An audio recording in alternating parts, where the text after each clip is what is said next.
नमस्कार मित्रों, स्वागत है आपका स्टोरी सीरीज में। मित्रों, आज चर्चा आज के हॉट केक टॉपिक केजरीवाल की गिरफ्तारी।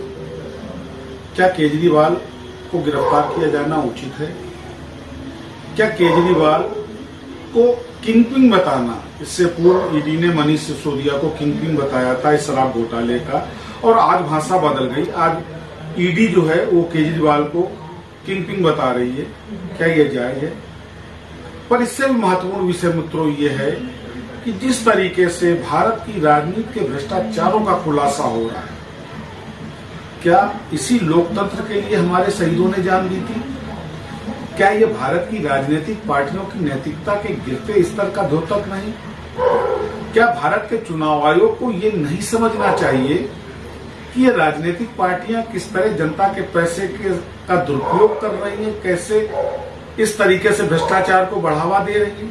मित्रों, कई चीजें। तो let us start with Kejriwal arresting. मित्रों, चुनाव का माहौल है, तिथियां घोषित हो चुकी हैं और इस समय हिंदुस्तान के 2 मुख्यमंत्री जेल में, एक ने रिप्लेस कर दिया, एक कल रात को गया।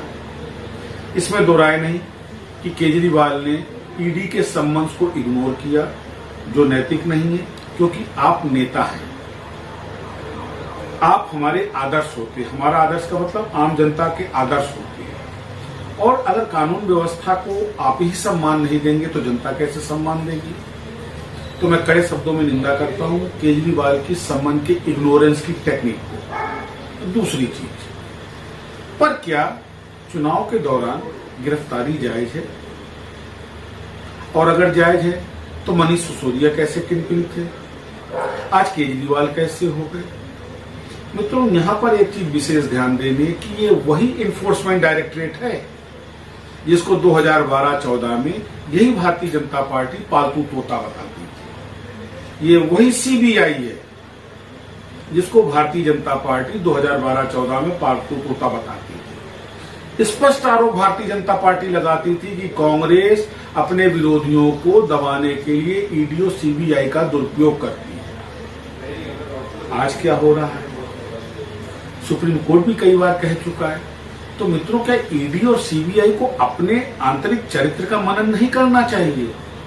पर नहीं होता है। जिस तरह 2 चुनाव आयुक्तों की नियुक्ति को लेकर के सरकार ने कहा है कि कोई जरूरी नहीं है कि इसमें विपक्ष शामिल हो, इसमें क्या कहते हैं न्यायिक प्रक्रिया का हस्तक्षेप को क्यों न हो।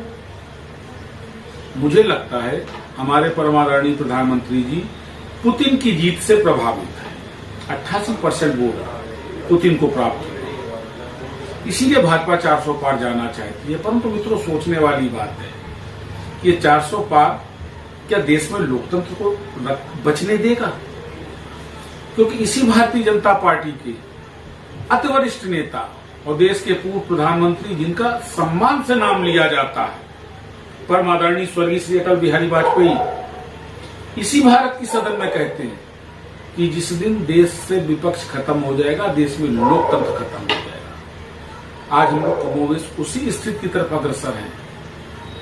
मैं केजरीवाल की गिरफ्तारी को गलत नहीं कहता। अगर केजरीवाल ने अपराध किया, निसंदेह उनको केवल गिरफ्तारी न किया जाए, उनको दंडित किया जाए। परंतु एक छोटा सा सवाल भारत सरकार से, ईडी से, सीबीआई से, उन नेताओं का क्या हुआ जिन पे गंभीर भ्रष्टाचार के आरोप थे? सीबीआई, ईडी के उनके अंडर विजिलेंस थे, पर जैसे वो भाजपा में शामिल हुए वो बिल्कुल दोष रहित हो गए। क्या ये नैतिक है? क्या ये उचित है? क्या ये भारत के संविधान से न्याय है? इन अधिकारियों को सोचना चाहिए मित्रों कि इनको तनख्वाह भारत के संविधान के अनुपालन की जाती है, सरकार की चाटुकारिता की नहीं। अपराधी है, निसंदेह उसको दंड मिलना चाहिए, विलंब नहीं होना चाहिए। कोई नेता है तो उस बात के लिए उसको परमिशन नहीं दी जा सकती कि वो न्यायिक प्रक्रिया, सम्मानिंग को इग्नोर करे, उसको अवॉइड करे, उसकी अवमानना करे। लेकिन मित्रों, ये भी नहीं होना चाहिए कि चुनाव के दौरान अगर विपक्षी पार्टियों के वरिष्ठ नेताओं को इस तरीके से सीबीआई और ईडी के माध्यम से अगर गिरफ्तार किया जाएगा, पार्टियों को तोड़ा जाएगा, तो लोकतंत्र कहां जाएगा? ये बहुत गंभीर प्रश्न है। और इसलिए भी गंभीर है कि अभी हाल में जो लोकतांत्रिक देशों की रेटिंग आई है उसमें हिंदुस्तान की जो रैंकिंग है वो काफी नीचे आई है। एक गंभीर विषय है, एक चेतावनी है। 75 देशों में टॉप डेमोक्रेटिक सिस्टम लागू है, लेकिन पिछले जो चुनाव हुए 3 वर्षों में उनमें 49 देश ऐसे हैं जो कि उस रेटिंग में अपने स्थान से कहीं ज्यादा नीचे गिरे हैं, और उसमें भारत भी। हमको सोचना चाहिए, we claim India the largest democracy of the world, is it the democracy? मैं आज भाजपा के जाने माने कलाकार सांसद सम्मान नहीं ले रहे थे, बिल्कुल सही है। आपके भी तो नेताओं पे बड़े बड़े गंभीर आरोप लगे कि आज तक उनकी गिरफ्तारी हुई। पास्को हटाने के लिए 3 महीने में इतना दबाव बना दिया गया कि पास्को का मुकदमा दाखिल करने वाले ने मुकदमा वापस ले लिया।